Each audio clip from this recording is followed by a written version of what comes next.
ধৰক আপোনাৰ কাৰোবাক ভাল লাগিছে, ভাল মানে এক প্ৰকাৰে আপুনি প্ৰেমত পৰিছে তেখেতৰ, কিন্তু এই প্ৰেম হয়তো কিবা কাৰণত এই ধৰক সামাজিক, জাতিগত বা আন কাৰণত সৰ্বজন সমৰ্থিত নহয়। আপুনি আপোনাৰ প্ৰেমৰ কথা আপোনাৰ প্ৰেমাস্পদক ব্যক্ত কৰিলে আৰু তেতিয়াই আপোনাক তেখেতে উত্তৰ দিলে যে যিহেতু আপুনি মোক পোৱাটো সম্ভৱ নহয়, সেয়ে এই প্ৰেম হ'ব নোৱাৰে। আপোনাৰ কেনে লাগিব তেতিয়া? দুখ, খং নে আন কিবা? তেন্তে কওঁ শুনক, আপুনি ভাগ্যৱান যে আপুনি সেইজনৰ প্ৰেমৰ পৰা বঞ্চিত হ'ল যি ভাবে প্ৰেম মানেই মিলন। প্ৰেম জানো চৰ্ত যে আপুনি ভাল পাইছে বাবে তেওঁক পাবই লাগিব?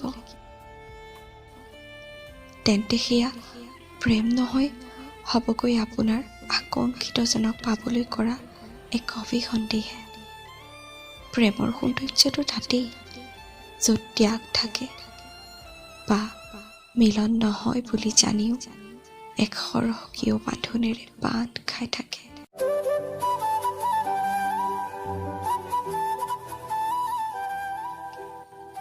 প্ৰেম যেতিয়া হৈ যায় তেতিয়াইতো মিলন হয় দুখন আত্মাৰ। আৰু তেন্তে কি মিলনৰ বাবে হাবাথুৰি খোৱা প্ৰয়োজন আছে? দেহৰ বা কায়িক মিলনৰ বাবেই নেকি এই হাবাথুৰি? যদি তেনে হয় তেন্তে সেই প্ৰেম স্বাৰ্থপৰতাৰ অন্য নাম।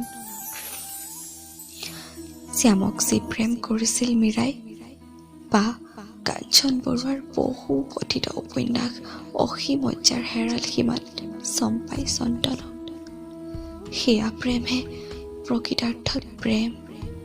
তাত বিষাদ নাথাকে, থাকে ত্যাগী যোগীৰ দৰে অনাবিল মোহপ্ৰাপ্তিৰ মহাজাগতিক সুখ।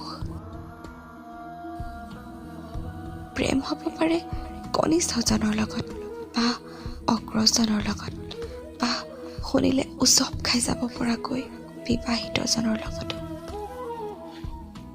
কিয়নো প্ৰেমে উদ্দীপনা বা এক অনুভূতি, স্থান কাল প্ৰাপ্ত চাই যদি আপুনি প্ৰেম কৰিছে তেন্তে সেয়া আপোনাৰ এক পৰিকল্পিত কৃত্ৰিম প্ৰেম।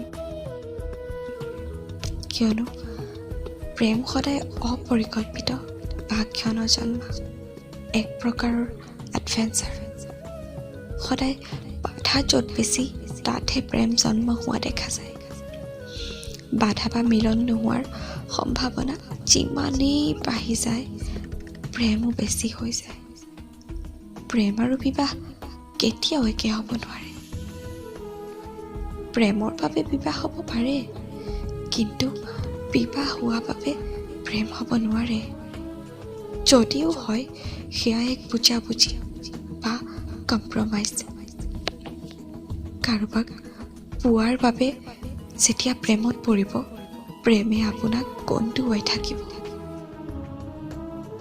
সেয়ে প্ৰেম কৰক, কিন্তু স্বাৰ্থপৰ নহ'ব। চাবচোন প্ৰেমে আপোনাক দিব অমিয়া সুখ। আহকচোন এবাৰ এনেদৰে প্ৰেমত পৰি চাওক।